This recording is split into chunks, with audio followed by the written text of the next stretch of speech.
Leaders are constantly making decisions based on words that are just not true. What do I mean with that? Is I put my money on it that this week you've made a decision based on a single word. It might have been the task that you didn't hand over, even though you easily could have, or it was the call you made on half the picture while telling yourself that you had the whole thing. There was this word sitting under each of those, and the word wasn't true. You just didn't catch it because it didn't show up as a word, it showed up as a fact. Now, what those words are, some of the most dangerous ones are words like always, never, everyone, and nobody. They are all absolutes. They're maybe tiny words, but they're running way more of your calls than you'd probably ever admit to. So, what does it actually look like in practice is that these are the tasks that you don't hand over. The word sitting under it is probably something around, if I don't do it, nobody will do it right. I don't know if that sounds familiar to you. But if you think about it, really, no one, not a single person in the world that you could trust with this task. Of course not. But your brain doesn't care. It hears that line, takes it as true, and now in your mind, you're running a team where nothing actually survives without you. And we all know how that works out with scalability, don't we?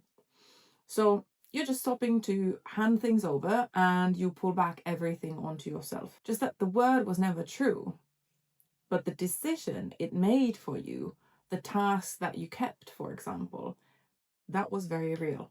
But why does the brain hold on to something when it isn't even true? That's a question I get a lot. Two things going on, really. So the first is that it almost never starts as an absolute. So something real happened, and maybe a couple of people dropped the ball. It stung, and now your mind is saying, instead of a few people let me down, it's turning it into no one here can be trusted with anything, especially if it was an important thing or something. So it might have been something substantial. And the second thing is that your brain goes and defends it because we hate being wrong.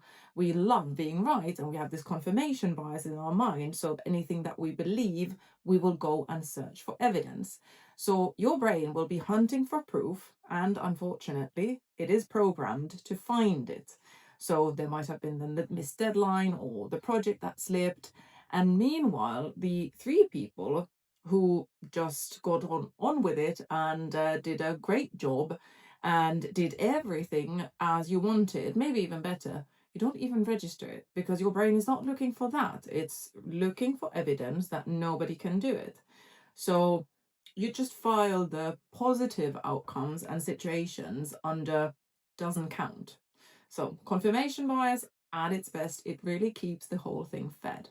But whether there's one absolute that's more dangerous than others, one of the really most dangerous ones is the one that is sitting under the call that you made, the decision that you made on half the picture.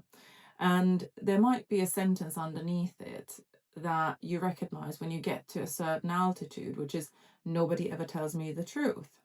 And that's kind of structural when you get to a certain level, whether it's based on net worth or your position. Now, is it really that nobody ever does that or nobody has ever tried it?